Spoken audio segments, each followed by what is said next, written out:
Assalamualaikum warahmatullahi wabarakatuh. Perkenalkan, nama saya Salma Khairyah Putri dengan NIM 20217.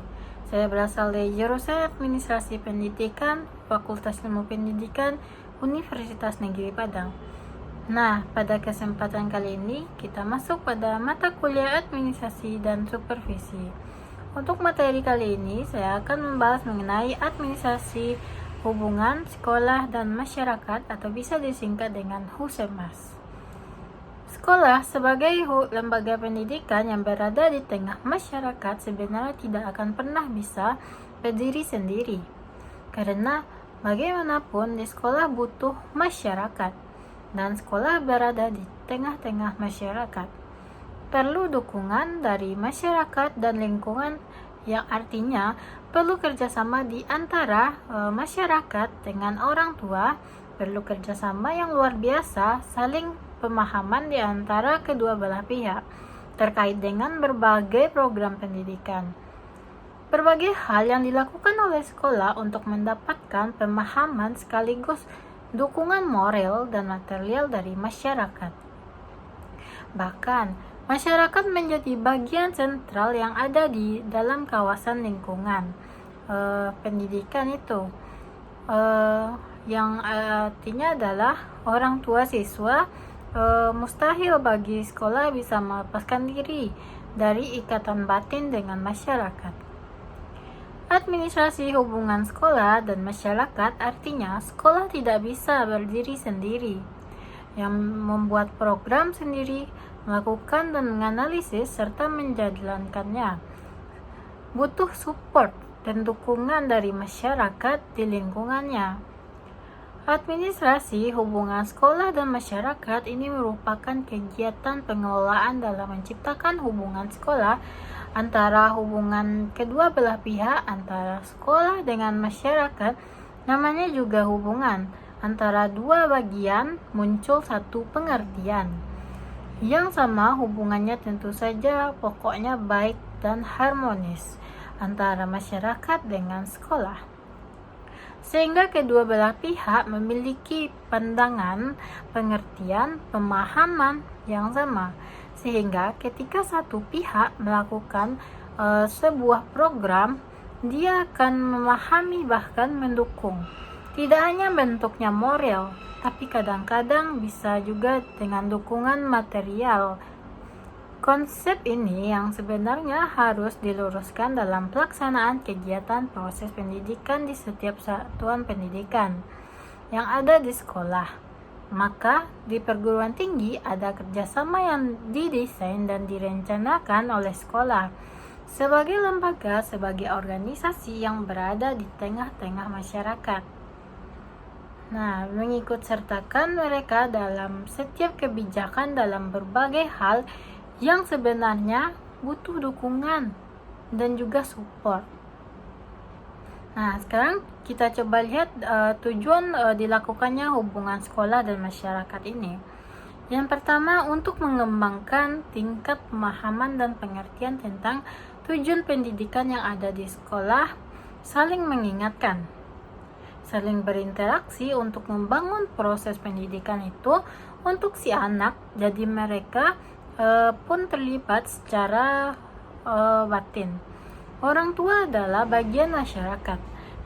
Ketika orang tua tidak paham, tidak mengerti tentang tujuan pendidikan, ketika orang tua tidak mengerti setiap program yang diberikan kepada anak yang dilaksanakannya oleh sekolah, yang keseluruhannya adalah untuk membangun kredibilitas, kemampuan, barangkali akan terjadi penolakan. Tapi ketika orang tua paham, mereka justru akan sangat terbuka dan ikut serta dalam membantu proses pendidikan ketika si anak ini ada di rumah. Yang kedua dari tujuannya yaitu untuk menilai program sekolah, sehingga sekolah betul-betul tidak sekedar seakan-akan keputusan mereka dibuat oleh mereka, yaitu adalah satu program yang memang luar biasa hebat dan punya manfaat untuk semua pelatihan. Tapi penilaian yang dilakukan secara objektif oleh orang tua dan masyarakat pada umumnya, oleh dunia kerja atau siapapun yang ada di lingkungan sekolah, itu akan jauh lebih lebih luar biasa, lebih objektif. Yang ketiga, dari kegiatan manajemen humas, hubungan sekolah dan masyarakat atau administrasi adalah pengembangan potensi peserta didik. Jadi peserta didik jauh akan lebih tergali, tersalurkan, lebih potensial untuk mengembangkan, membentuk mereka di sekolah, di rumah. Ada yang menerima dengan konsep yang sama. Ada yang mengingatkan ketika si anak ada di lingkungan masyarakat pada umumnya, mereka melakukan apapun, maka tetap ada. Akhirnya ada masyarakat yang mengingatkan kalau terjadi satu kondisi si anak yang namanya lost control dari kondisi yang seharusnya jadi keseluruhan bagian saling berinteraksi membangun potensi peserta didik. Yang misalnya kecil anak-anak cabut-cabut dari sekolah. Ketika masyarakat pada umumnya tidak diikut sertakan, tidak memahami tentang tujuan pendidikan itu, anak yang cabut untuk bermain game PlayStation, maka masyarakat tidak akan ada mengingatkan, maka masyarakat membiarkan. Tapi ketika masyarakat dilibatkan bekerja sama dengan mereka, meminta pemahaman yang sama, dukungan masyarakat tanpa diminta, pada akhirnya juga akan mengingatkan. Ini waktunya belajar, tidak untuk bermain. Nah, sekarang kita coba lihat fungsi dari administrasi hubungan sekolah dan masyarakat. Pertama, kita lihat dari fungsi sekolah. Dalam masyarakat, fungsinya adalah sebagai agent of change. Sekolah menjadi lembaga pembaharuan, yang berarti melakukan sesuatu menjadi barang yang mengintroduksi perubahan pengetahuan yang dulu tahu menjadi yang dulu tidak tahu menjadi tahu, yang tidak paham menjadi paham, yang belum mengerti sekarang bisa menjadi mengerti. Cara berpikir yang dulu levelnya begini, sekarang menjadi interaksinya lebih baik. Kemampuan dalam gaya berpikirnya menjadi lebih tinggi. Pola hidup yang berubah menjadi lebih baik. Kebiasaan tata cara bergaul dan sebagainya termasuk etika. Selanjutnya yang kedua ada selecting agency. Sekolah sebagai lembaga yang akan menyeleksi anak dalam rangka memilih, membeda-bedakan anggota masyarakat menurut kemampuan dan potensinya. Di dalam memberikan pembinaan sesuai dengan kemampuan itu, mengajar setiap individu, setiap anggota masyarakat dapat dikembangkan dan dimanfaatkan potensinya semaksimal mungkin sesuai dengan levelnya. Nah, bukan berarti memecah mereka menjadi level-level dalam garis untuk membuat mereka saling berbeda, tetapi menjadi level-level dalam garis untuk membuat mereka bisa mengelola dan memberikan pembinaan yang kita sebut sebagai selektif. Yang ketiga ada leveling agency. Di sekolah sebagai lembaga peningkat, namanya juga kelas. Level kelas meningkatkan mutu kelas yang membantu meningkatkan taraf sosial warga negara, taraf sosial masyarakat yang akan mengurangi sekaligus kalau bisa menghilangkan perbedaan kelas-kelas dalam masyarakat. Misalnya kayak kelas si kaya, miskin, tinggi rendahnya ekonomi, mampu menengah ke bawah, menengah ke atas. Dalam bermasyarakat, itu adalah mereka sebagai orang-orang yang potensial yang ikut serta bersama-sama menggawangi sekaligus meloloskan, merogohkan proses pendidikan secara benar dan baik sesuai dengan undang-undang. Yang keempat ada assimilating. Ekstensi sekolah sebagai lembaga asimilasi yang berusaha mengurangi sekaligus menghilangkan perbedaan-perbedaan yang di atas tadi. Beragam hal yang terjadi di masyarakat mulai dari tradisi adat istiadat, bahasa, kebudayaan, dan lain sebagainya, yang tujuannya diharapkan dapat menjadi satu kritikus bagi masyarakat untuk menyesuaikan diri sehingga mereka lebih mampu beradaptasi secara lebih luas, luar biasa dalam persatuan dan kesatuan bangsa.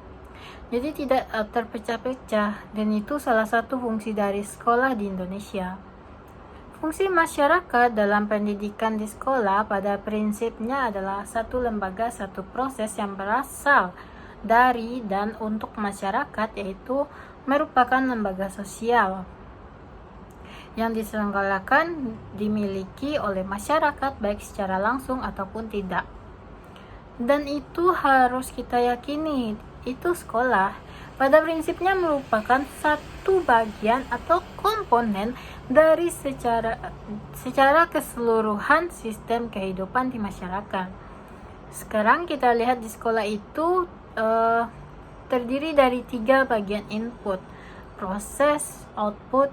Input itu siapa atau apa input? Itu terdiri dari tujuan, nilai, dan norma yang dianut, yang dijalankan oleh sekolah. Yang kedua adalah guru.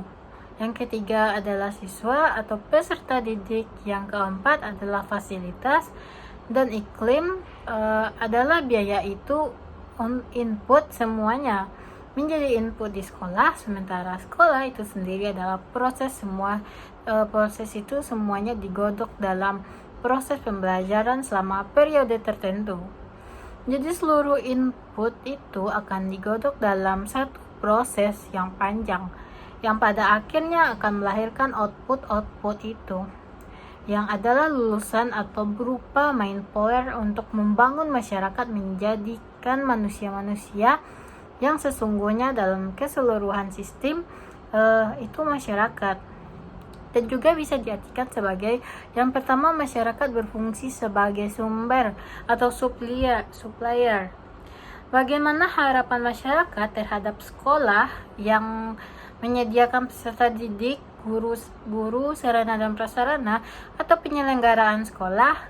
Yang kedua, masyarakat itu juga berfungsi sebagai konsumen, kalau tadi sebagai sumber atau yang bisa menghasilkan dari, dan sekarang yang kedua dari sebagai konsumen. Masyarakat itu adalah hasil pendidikan sekolah yang menerima kembali dan menyediakan lapangan pekerjaan bagi lulusan-lulusan, dan kemudian mereka akan bekerja di masyarakat. Peserta dalam proses pendidikan di sekolah itu adalah peserta didik yang terus-menerus mengikut dan turut mempengaruhi proses pendidikan di sekolah, yang artinya masyarakat berfungsi sebagai peserta. Jadi ada 3 perannya dan ada 3 fungsi dari masyarakat itu. Di sekolah ada yang pertama sebagai sumber-sumber yang menghasilkan, yang kedua sebagai konsumen atau mereka yang langsung merasakan sebagai penikmat, dan yang ketiga mereka sebagai peserta-peserta dari proses pendidikan. Karena anak-anak yang sekolah adalah masyarakat, orang tuanya adalah masyarakat. Jadi anak bersekolah yang akan menikmati proses pendidikan adalah masyarakat. Maka tidak bisa dilepaskan bahwa ada fungsi masyarakat dalam pendidikan sekolah itu. Unsur-unsurnya apa saja dari kegiatan pengelolaan hubungan sekolah dan masyarakat tadi? Yaitu yang pertama, sekolah itu sendiri sebagai pusat pendidikan formal. Sekolah memang lahir dan berkembang dari pemikiran yang efisiensi dan efektivitas. Pemberian pendidikan bagi masyarakat secara umum artinya bahwa sekolah sebagai pusat pendidikan formal itu merupakan perangkat masyarakat yang diserahi kewajiban dalam proses memberikan pendidikan. Yang tujuannya apa? Tujuannya adalah merubah paradigma kemampuan akademik, skill, etiknya, moral, dan segala hal yang lahir dari manusia, yang kita sebut sebagai peserta didik, sehingga menjadi manusia yang sebenarnya sesuai dengan amanat undang-undang. Yang kedua, orang tua siswa tadi Yang pertama adalah tadi sekolah, dan yang kedua adalah orang tua. Siswa hubungannya sekolah dengan orang tua siswa itu tidak bisa dilepaskan. Oleh karenanya, hubungan keduanya itu hendaknya dibawa dalam bentuk hubungan yang konstruktif. Dengan program sekolah hubungan timbal balik yang secara langsung sebenarnya saling memberikan impact, yang hubungan keduanya juga seharusnya terbimbing dan dibimbing dengan lebih simpatik, dan ini merupakan tugas kepala sekolah. Bagaimana mendesain kerjasama, terbentuknya kerjasama, ada saling pemahaman dan pengertian bahwa orang tua memiliki keterlibatan dalam kegiatan pendidikan dan membangun sekolah, dan masuk juga peserta didiknya. Yang ketiga unsurnya yaitu siswa dan guru merupakan unsur sekolah, unsur utama yang sangat penting. Begitu juga dengan guru, karena guru menjadi pelaku, menjadi ujung tombak sekaligus mesin yang akan mengolah, menjadikan merubah anak peserta didik menjadi manusia yang sebenarnya. Peserta didik berasal dari lingkungan masyarakat, dan itu pasti dari keluarga yang memperoleh info, pengetahuan, pendidikan, persekolahan dengan perantara guru. Jadi melalui guru, siswa bisa berubah akademiknya, bertambah skillnya menjadi lebih hebat, soft skillnya, bermunculan kemampuan yang lain terkait dengan perkembangannya sebagai manusia. Juga semakin hebat, semakin tampil lebih menjadi manusia yang produktif, sehingga nanti di masyarakat ketika lulus menjadi orang-orang yang memang memiliki manfaat. Selanjutnya kita lihat manfaat dari terkelolanya hubungan sekolah dan masyarakat. Yang pertama adalah penentuan sumber dan kebutuhan belajar dengan terjalinnya hubungan baik antara masyarakat dengan sekolah. Akan jelas sumber-sumber dan kebutuhan belajar, karena paradigmanya keduanya ada masukan-masukan dari masyarakat sebagai konsumen, apakah sebagai sumber atau sebagai peserta, dan sekolah sebagai penyelenggara, sehingga kedua belah pihak memberikan paradigma yang sama, saling membangun konstruktif. Yang kedua, tersedianya tempat-tempat penelitian dalam rangka mengembangkan proses pendidikan. Yang ketiga, pembunuh sarana dan prasarana. Dan yang keempat, menurut sumber daya, artinya sekolah tidak bisa berdiri sendiri tanpa bantuan dan juga support dari masyarakat, apakah bentuknya materi ataupun material. Ini memang ada support lain. Yang penting adalah dukungan terhadap berbagai program yang sifatnya dana dan sumber daya, termasuk sarana dan prasarana. Bagaimana dengan teknik-teknik pengelolaan, khususnya di hubungan sekolah dan masyarakat? Jadi sebenarnya ada dua belah pihak, sekolah, masyarakat. Bagaimana dan di antara keduanya, sehingga ini melekat berdekatan, saling memahami satu sama lain, saling memberikan support dan saling mendukung satu sama lainnya. Teknik yang bisa dimanfaatkan dan selama ini selalu digunakan tanpa kita sadari, yang pertama yaitu laporan kepada orang tua. Artinya sangat transparan, mulai dari transparansi keuangan, laporan sekolah tentang perkembangan anak, dan berbagai macam hal lainnya. Yang kedua melalui buletin sekolah. Yang ketiga melalui surat kabar. Yang keempat, ada event-event sekolah, tidak hanya sebatas pameran, yang artinya dengan melakukan karya-karya kehebatan produktivitas dari si sekolah tadi, dan juga peserta didik. Kemampuan hasil produk dan kemampuan mereka dengan menjadikan pencitraan atau untuk citra yang terbangun sehingga diakui oleh masyarakat lain. Dan ini adalah satu bentuk dari teknik lain yang sederhana yang bisa dijadikan publik untuk membangun citra sekolah tadi. Nah, sekian materi dari saya hari ini. Saya ucapkan terima kasih banyak. Saya Salma Khairia Putri pamit. Assalamualaikum warahmatullahi wabarakatuh.